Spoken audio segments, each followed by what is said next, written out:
Tutankhamun, pharaoh of Egypt, died and was buried 3,300 years ago. Exactly 50 years ago, his body was discovered in his unplundered tomb. And now, to celebrate the 50th anniversary of this, the greatest archaeological discovery of all time, 50 of the treasures from Tutankhamun's tomb have been brought to Britain. BOAC and the RAF between them mounted a classic cloak and dagger operation to fly the exhibits secretly to London.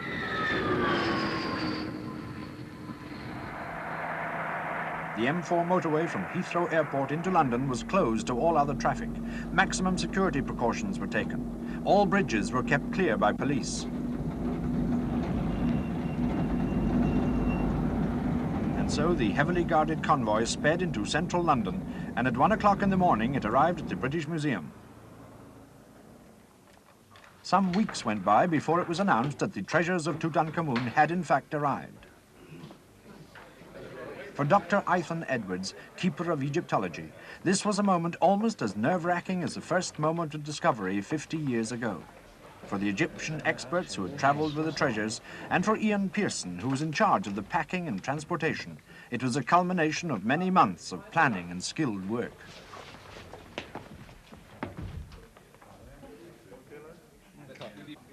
The press and television were invited to witness the unpacking of the most spectacular of all the treasures.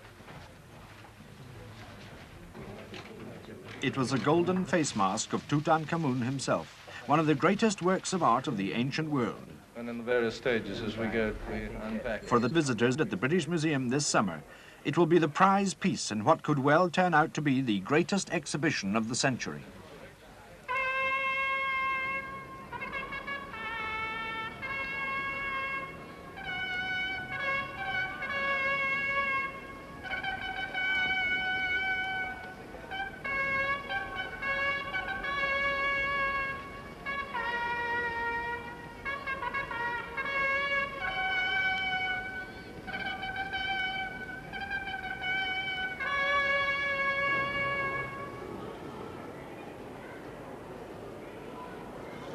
Treasures of Tutankhamun and the gold and bronze trumpet found in Tutankhamun's tomb welcomes us to this marvelous exhibition. Tonight, Chronicle is privileged to invite you inside the British Museum for an exclusive view of an exhibition that people are queuing up to see at the rate of over 32,000 a week. Tutankhamun has been in the headlines ever since the sensational news of the discovery of a virtually unplundered tomb in Egypt broke on an astonished world.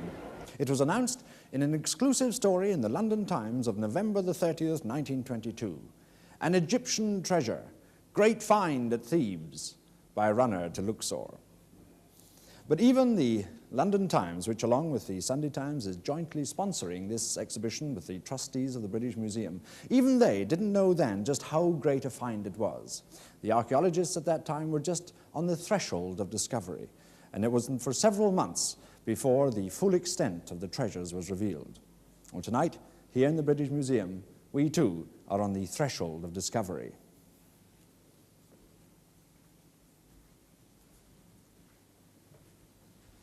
The exhibition takes us into the heart of ancient Egypt, the Valley of the Kings at Thebes.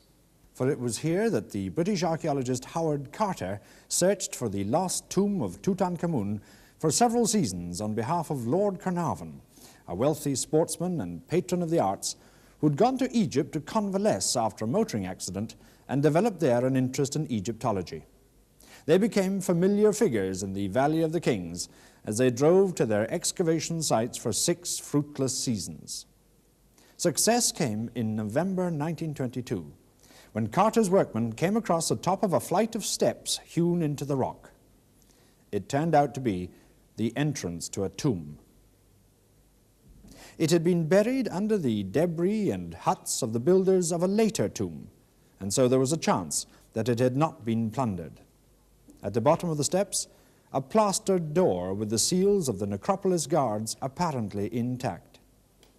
Behind this door was another passage, and beyond that, when Carter made a hole through a second door, he caught a glimpse of wonderful things, a fantastic jumbled treasury of furniture and works of art, and everywhere the gleam of gold. It turned out that robbers had managed to burrow into the tomb just after the burial and ransacked it. But they'd been disturbed in time, and the tomb was virtually intact. The excitement was enormous. People flocked to the Valley of the Kings from all over the world, emperors and scholars and tourists. The Times newspaper had the exclusive contract for the coverage of the story as it developed day by day, and they really went to town on it. But even more sensational revelations were to come. For in one wall of this antechamber of wonderful things was a doorway plastered up and sealed. On either side, 2 statues of Tutankhamun himself stood sentinel. And when the antechamber had been cleared, it was time to break down this door. A privileged few were allowed to attend. One of them was Alan Gardner, the leading Egyptologist of his day. Gardner described the occasion in a letter that he wrote to his wife on February the 17th, 1923. The scene was a little theatrical. First, Carter got up and said a few words. He was terribly excited, and there was a quiver in his voice. Perhaps, he said, in a few minutes we're going to find Tutankhamun buried in all his glory. Then he set to work with crowbar and chisel to cut away the plaster. It was quite half an hour, full of tense excitement, before a hole large enough was made to reveal anything of the content of the chambers. Then Carter took an electric torch and threw in a ray of light. "I see a great golden shrine," he said. Well, as it happened, there was not one shrine, but 4, fitting one inside the other like Chinese boxes. And inside, the coffin of Tutankhamun. Again, not one, but 4, one inside the other. And inside the 4th one, the mummified body of the king. As the bandages were cut away, dozens of personal ornaments and possessions came to light, until finally all that remained of Tutankhamun, boy king of Egypt 3,300 years after his death, was this. And so the king had been found. But what had he been like in life, this relatively insignificant pharaoh who had died about the age of 18? Well, his tomb was a sort of lumber room of his life. And as Howard Carter methodically sorted his way through all the material, a picture began to emerge of the king whose statues had guarded his own mortal remains. Today, his wooden statue still stands sentinel at this exhibition.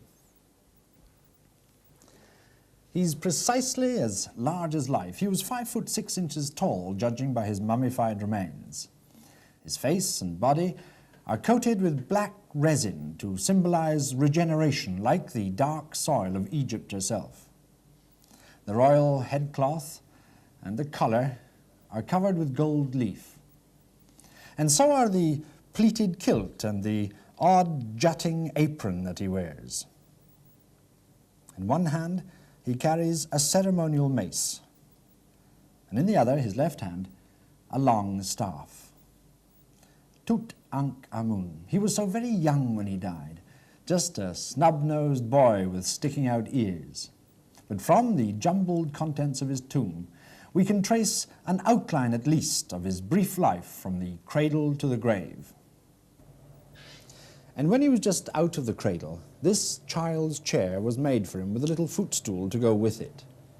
There's no inscription on it, but why else should the priest in charge of the funeral have put it into that antechamber of wonderful things if it hadn't been a favored memento of the king's childhood? It's made of ebony imported from tropical Africa, inlaid with ivory ornamentation. The lion's paw legs, for instance, have ivory claws. And the sides have decorated panels in gilt, like this ibex on its knees. The footstool had been much repaired, with patches of new wood on the front, back, and sides. It's a charmingly intimate object to find in a tomb, but not a particularly princely chair, one would think, for a child who became pharaoh at the age of only 9.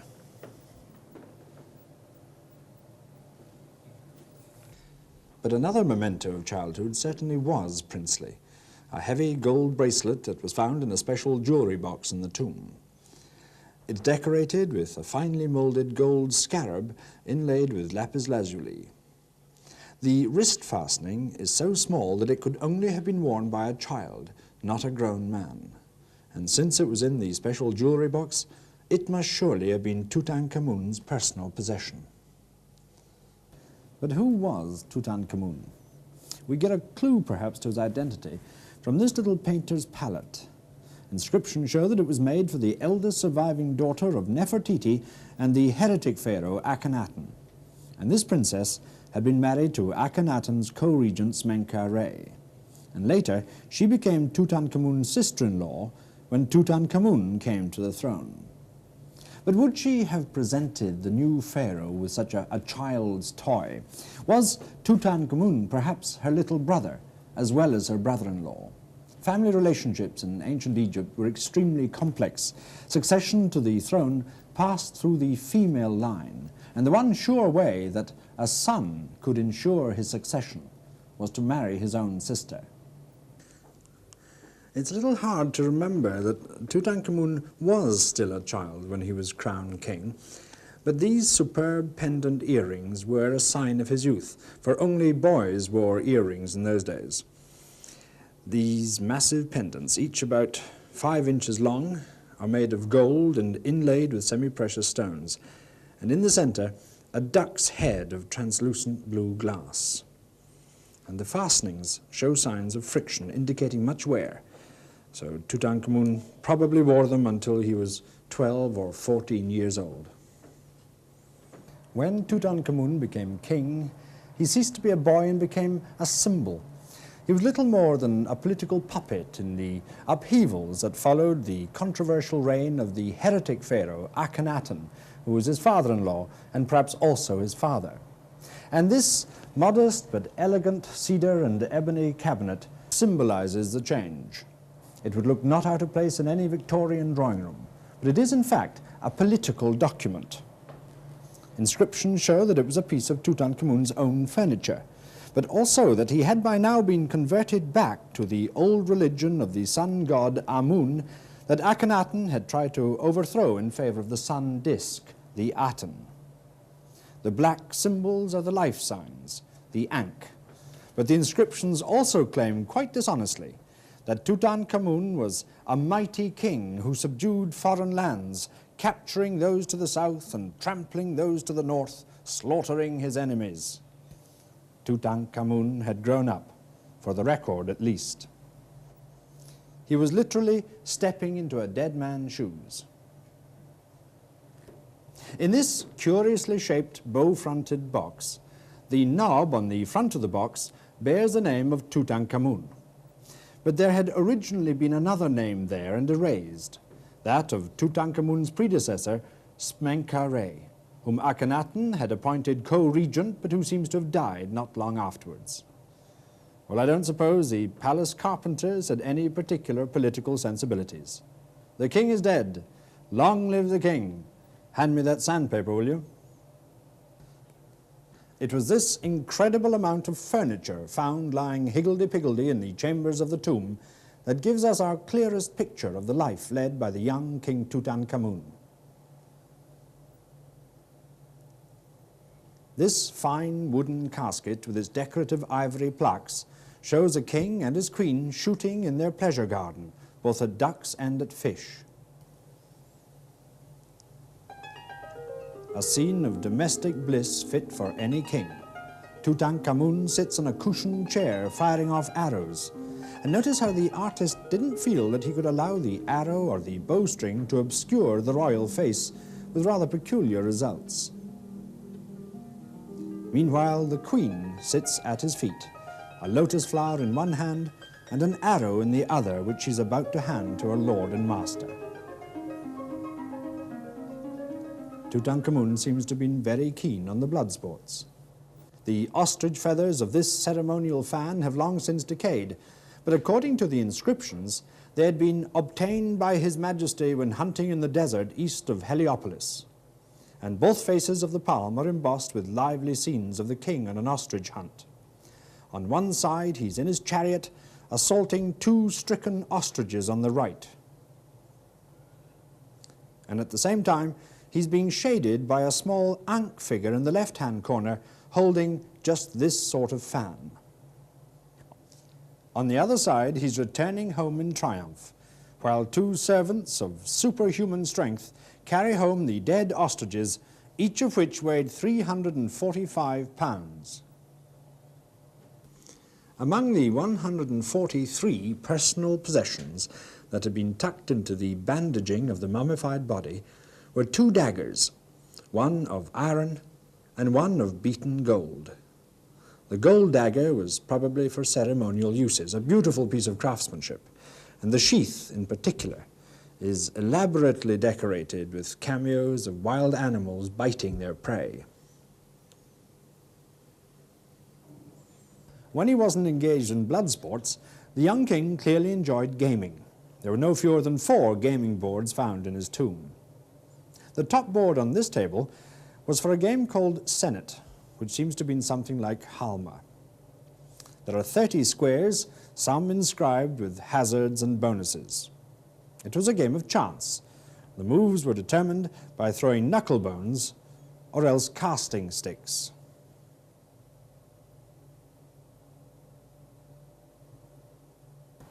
Now, one figure has remained rather shadowy all this while, Tutankhamun's queen. Her name was Ankhesenamun, and she was the daughter of the heretic pharaoh Akhenaten and the beautiful Queen Nefertiti.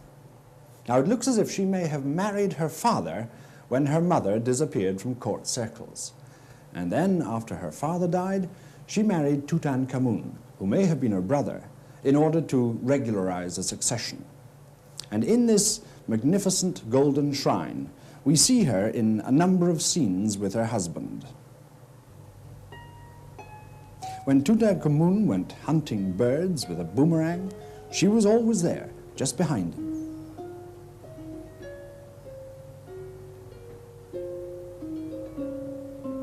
Or else she was at his feet, handing him an arrow while urging him to spare a nearby nest of fledglings.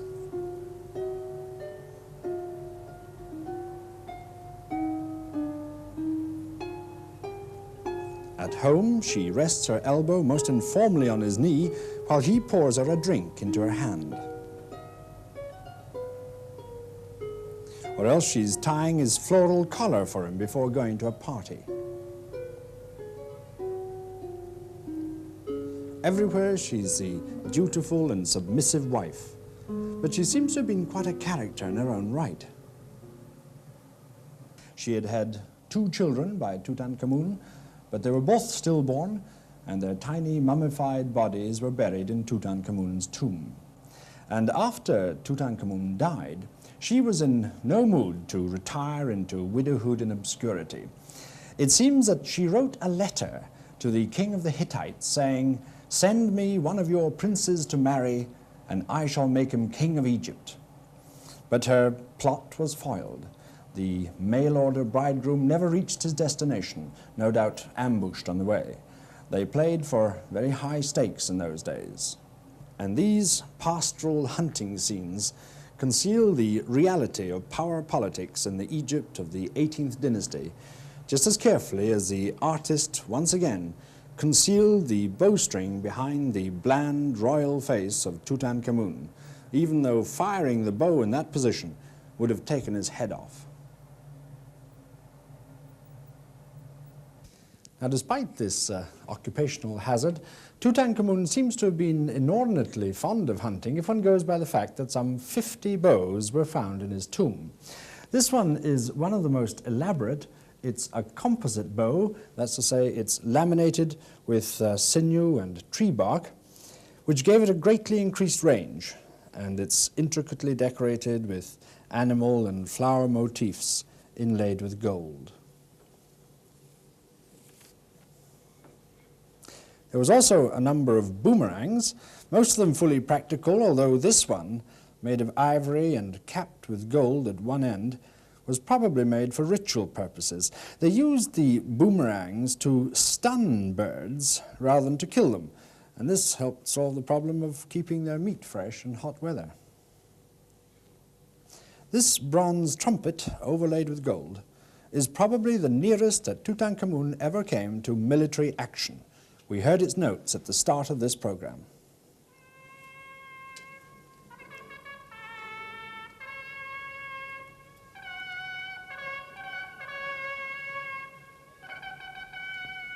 This one sound, we can be sure, is precisely the same sound as the ancient Egyptians themselves heard. It's rather shorter than a modern trumpet and it's got no valves, and its mouthpiece is a cylindrical sleeve with a silver ring at the outer end fixed to the outside of the tube. The lowest note of which it's capable is D.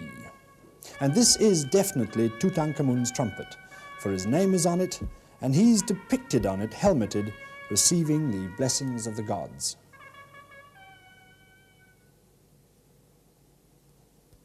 One elaborate piece of jewelry, a pectoral with solar and lunar emblems, seems to summarize the immense complexity of the symbolism of kingship and deity which Pharaoh represented.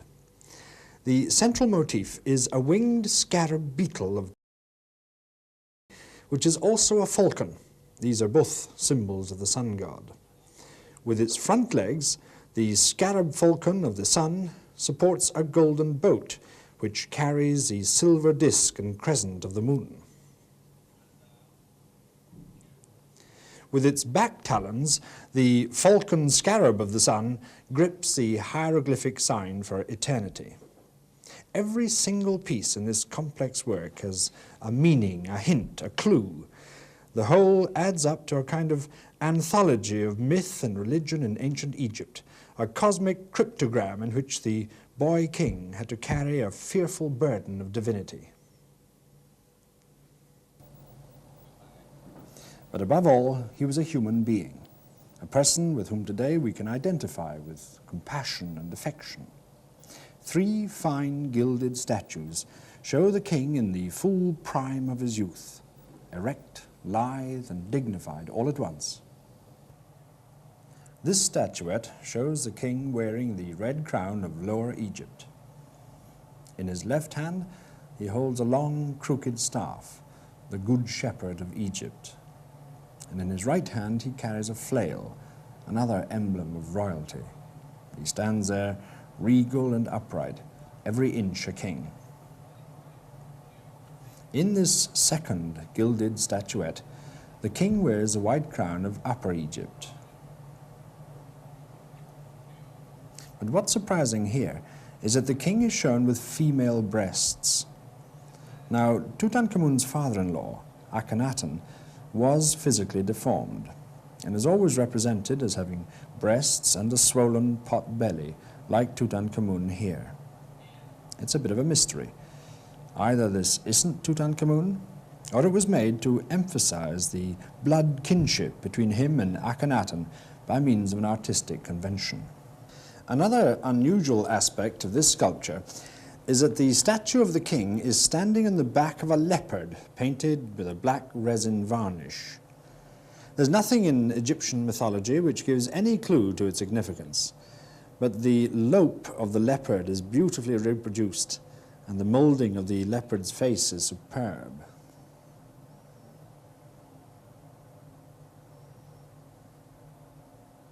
But the outstanding sculpture of the king is this lithe and active representation of Tutankhamun the harpooner. Most Egyptian statuary consists of stylized poses. Here the sculptor has caught a moment of perfect physical coordination, the body poised in the most realistic way. Tutankhamun balances himself on a papyrus boat to hurl a harpoon at a hippopotamus. The harpoon and the coil of rope in his left hand are made of bronze. But this is no ordinary hippopotamus hunt. Tutankhamun is performing a religious rite in which the hippopotamus is the embodiment of Seth, the god of evil. In this brilliant reflecting room, we get a marvelous glimpse of the young king in action with all the vigor and grace of an athlete. But in the flower of his youth, the boy king died. We have no idea why or how. He may even have been murdered. for there were ambitious and ruthless men who coveted his throne. But whether by accident or design, his death certainly took people by surprise. Well, whatever happened, at the age of 18 or so, after a reign of only 9 years, the next sculpture of the king is an effigy of death. Pharaoh lying on his funerary bed after mummification, wrapped in a shroud and bandaged with inscriptions. At each side of the carved wooden figure, a human-headed bird and a falcon, spreading their protective wings across his chest. These were two of the forms which the disembodied king might adopt when visiting his own mummified remains. The process of mummification took 70 days. The internal organs were removed and treated with natron to prevent putrefaction, and then carefully wrapped in separate linen packages and encased in 4 beautifully fashioned miniature coffins of solid gold. This one, we think, held Tutankhamun's lungs, and it's an exact replica in miniature of the second of the mummiform coffins in which the king himself was buried. And yet, curiously enough, the inscription on the inside shows that it was originally made for his predecessor Smenkhare. Well, the miniature coffins were placed in 4 cylindrical compartments in a magnificent chest carved out of a block of alabaster, and each compartment was stoppered with a bust in full royal regalia. And once again, this is probably a portrait of Smenkhare, and the striking facial resemblance to Tutankhamun suggests that they must have been at least half-brothers as well as brothers-in-law. At every stage of the mummification of the body itself, large quantities of ointments and unguents were applied. Some 50 alabaster vases for unguents were found in the tomb, many of them marvelously ornate, with a capacity of some 400 litres in all, but nearly every one of them was empty. The unguents were extremely precious, made from animal fats and resin or balsam and cedar oil, perfumed with flowers and then left to mature like vintage brandy. The tomb robbers in antiquity ignored many things that we would think more valuable and stole the unguents instead, leaving behind the beautiful alabaster vases with their own thieving fingerprints on one of them. Eventually, 70 days after death, the king's mummified remains left the aptly named House of Vitality.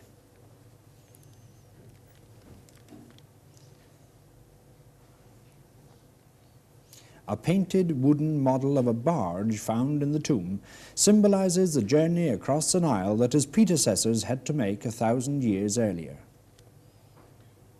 It was the start of the last journey to the Valley of the Kings and everlasting life.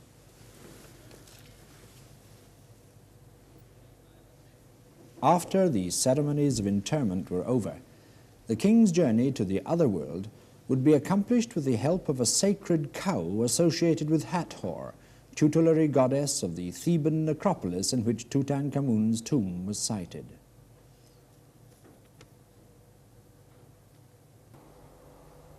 The divine cow is also represented in one of the most spectacular of the exhibits here, a magnificent gilded bed. Now, Dr. Edwards, you managed to bring these exhibits over from Cairo for this exhibition. What is the significance of this particular bed? Well, it is not, as you can see, just an ordinary bed for sleeping in. It is a magical bed. And its significance is really shown by the inscription on the top of the mattress. There it tells you that the king is under the protection of a goddess, Isis Mecht. Now, the goddess Mecht, who was associated with Isis in this case, was a lioness goddess. Now, that doesn't really quite make sense when you've got 2 cows, one each side of the bed. But there were, of course, 2 other beds of this kind found in the tomb, and one of them did have lioness sides. If you look at the inscription on that, you'll find that the king is under the protection of the sacred cow, Mechet Urt, which again doesn't make sense. So clearly what happened was that when these beds were being made in the factory, the craftsman put the inscription on this mattress, which should have gone on the lioness bed, and on the lioness bed, the inscription which should have gone on this one. It's so nice to see that they were human and could fail occasionally. Oh, yes, that happened not infrequently. Anyhow, now that we know who the cow was, the purpose of the bed becomes clear, because Mechet Urt was the form of Hathor on which the king, the sun god, when he ceased being king on earth, mounted to heaven, rather like, the chariot of fire. And so Tutankhamun, no doubt, hoped that he would rise to heaven lying on this bed.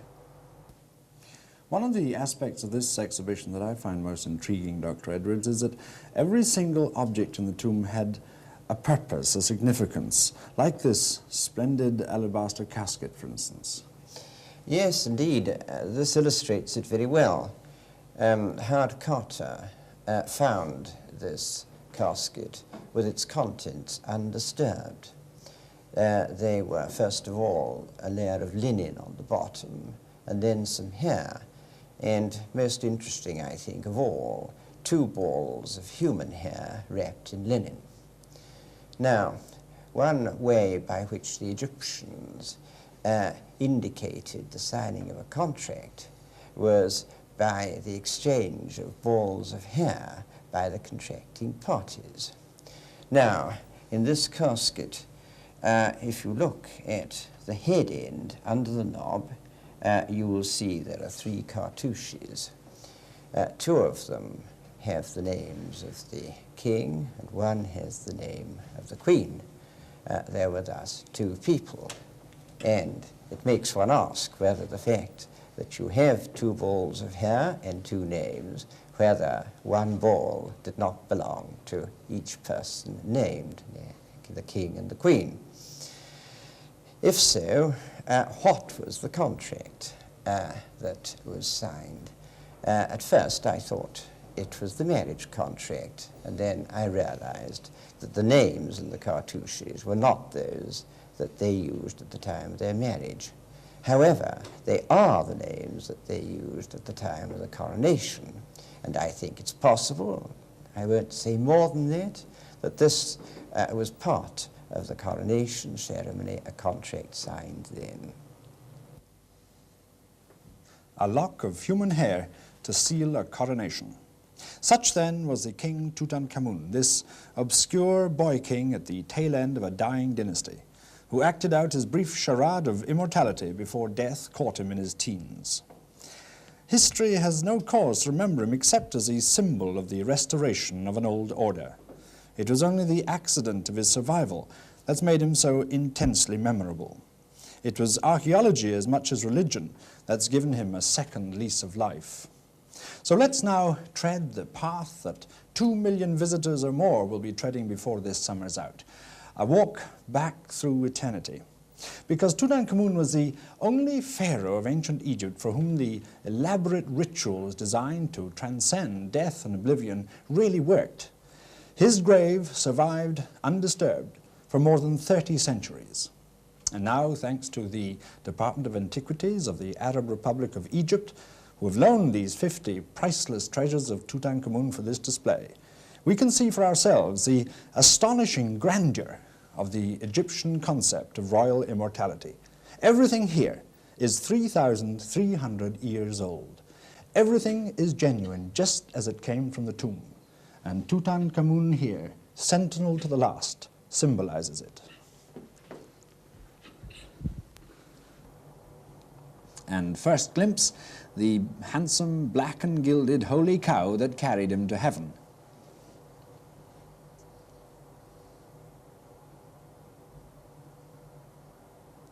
The painted model boat, carved from a single block of wood to symbolize that last journey on the Nile. And here's the floral unguent vase of alabaster, incorporating the symbolic statement 100,000 times eternity, container for the unguents which gave a man's earthly remains at least a kind of immortality. And another delightful unguent vase carved in the form of a lion, its chest inscribed, albeit incorrectly I'm told, with the names and royal titles of Tutankhamun and his determined widow. The painted alabaster casket we've been discussing with Dr. Edwards, the coronation contract of the man that the inscriptions name as the good God, Lord of the two lands, and the woman they call the great royal wife. And here, now look, here is the dream of immortality made explicit. This is a carved wooden statuette of the god Ptah, the principal god of the ancient capital city of Memphis. And down there on the pedestal in yellow paint, you have the precise promise: the good god Tutankhamun, beloved of Ptah, Lord of truth, given life forever. He was given life forever.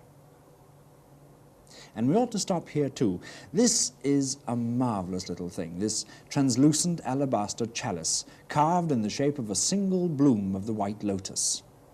And the inscription round the rim of the bowl: may thy Ka live, and mayest thou then spend millions of years, thou lover of Thebes, sitting with thy face to the north wind, thine two eyes beholding happiness. Millions of years. Well, he's had 3,300 already, and that's something to be going on with. And there's the miniature canopic coffin in which his lungs lay breathless, and the canopic stopper of alabaster of his smen carré. Now, we've already contemplated this effigy of death, but what I didn't mention before is that this particular piece was the funeral gift of the superintendent of building works in the necropolis, a gentleman called Maya. And we probably have him to thank for the fact that the tomb robbers of antiquity were foiled soon enough to leave this great treasure trove intact for posterity. And then standing just behind him, we have a Shabti figure of the king. It's a sort of a deputy or substitute to carry out some of the more arduous duties expected of one in the next world, like tilling the fields or digging the garden.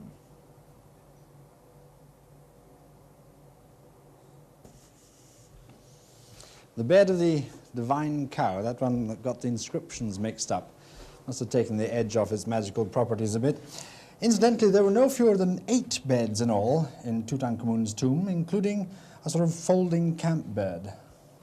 This is what I think of as the Bond Street room, the fine furniture department. This handsome piece has got a couple of carrying poles attached to them, a relic from the days when you could still get porters, but it is in fact a unique survival of a portable chest. And the inscriptions, they, as usual, promise that Tutankhamun will live as long as the sun and be born daily like the sun.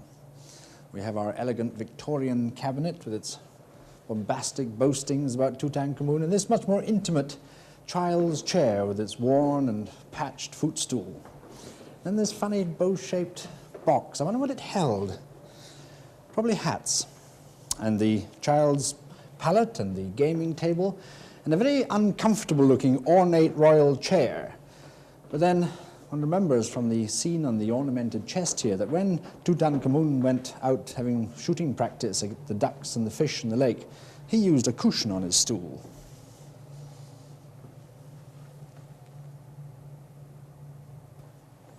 The golden shrine with its domestic scenes of the king and his queen.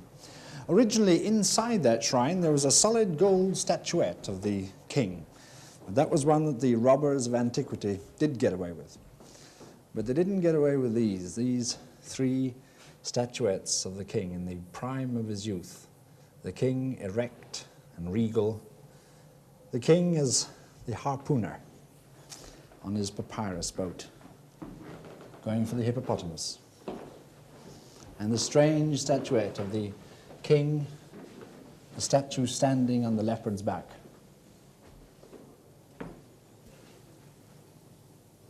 If the furniture room was Sotheby's, we're now in Tiffany's, a chamber of magnificent jewelry and personal ornaments. The gold collar. How immensely important this was for the rituals of immortality. no fewer than 17 of these collars were tucked amongst the bandages that covered Tutankhamun's neck and chest.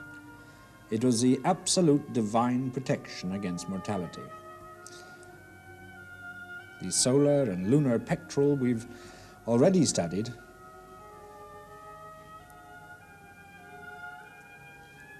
And the triple scarab pectoral necklace in the same case, which reiterates the theme dark with magic, this insistence on the promise of millions of years. This necklace of the rising sun repeats the concept of the scarab grabbing hold of the sun with its forelegs and eternity with its hind legs. And on either side of it, a sacred baboon whose function it was to greet the rising sun. Another rising sun theme in a necklace. There is to be no sunset, ever, for Tutankhamun.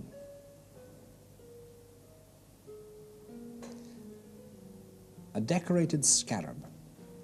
It may seem strange that the ancient Egyptians should adopt a scavenger beetle as a symbol of the deathless sun god, but they were entranced by the sight of the beetle rolling a ball of dung along the ground, for this action reminded them of the invisible power which rolled the sun daily across the sky, and when the beetle eggs hatched, out of the dung came life. Now this ivory piece, here's something different. To the Egyptians, the head and not the heart was the seat of life. And after death, it was essential that the head should continue to function with the help of magic. This was a magic headrest.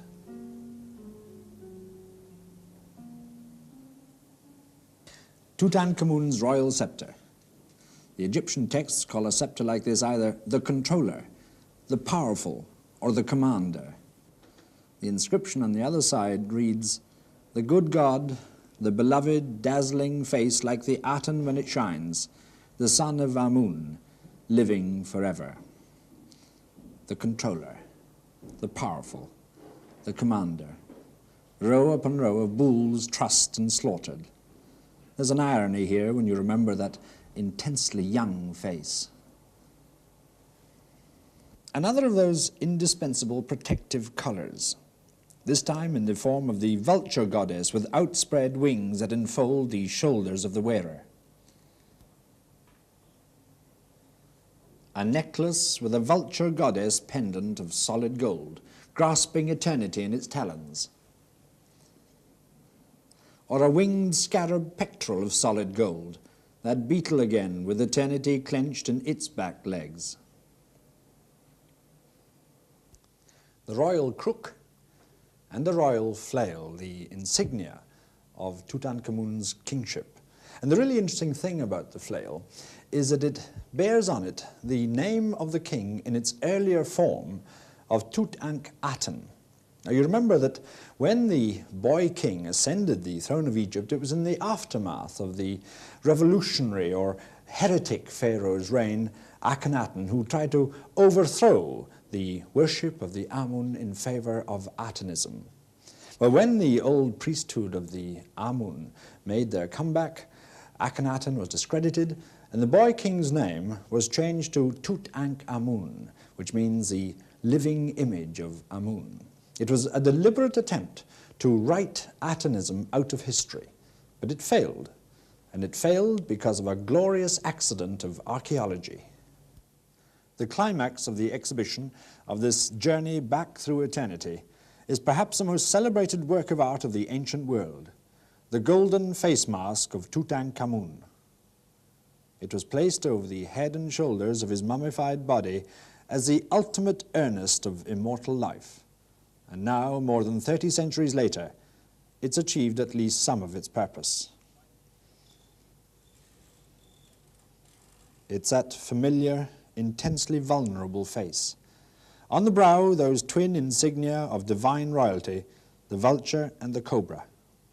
The eyes and eyebrows dramatically made up, the ears pierced for those heavy pendant earrings of childhood. He was too young when he died to have accumulated a beard of such formidable length, and indeed it's a detachable false beard, the symbol of death, the beard of Osiris.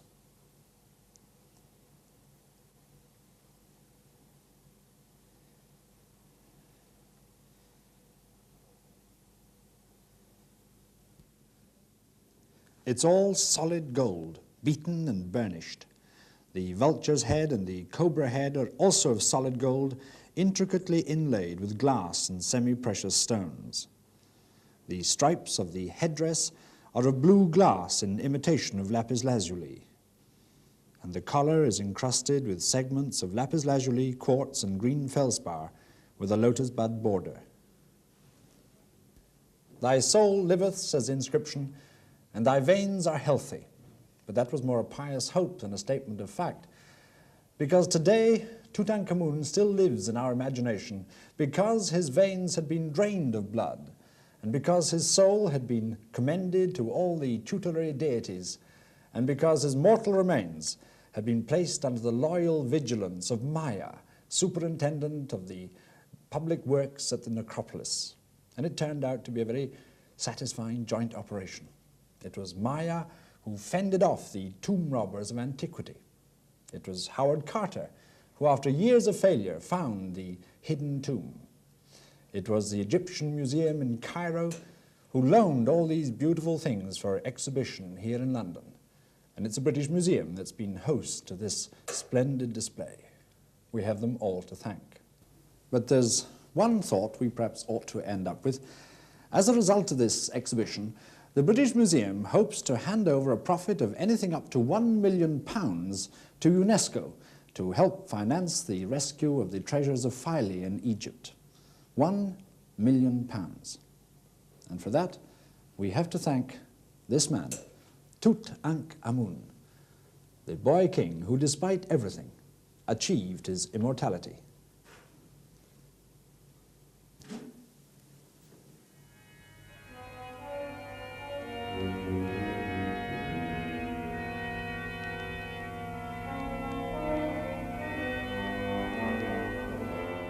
In an age of exploration, how an intrepid Victorian adventurer opened up an ancient civilization. Flinders Petrie, the man who discovered Egypt, on BBC iPlayer.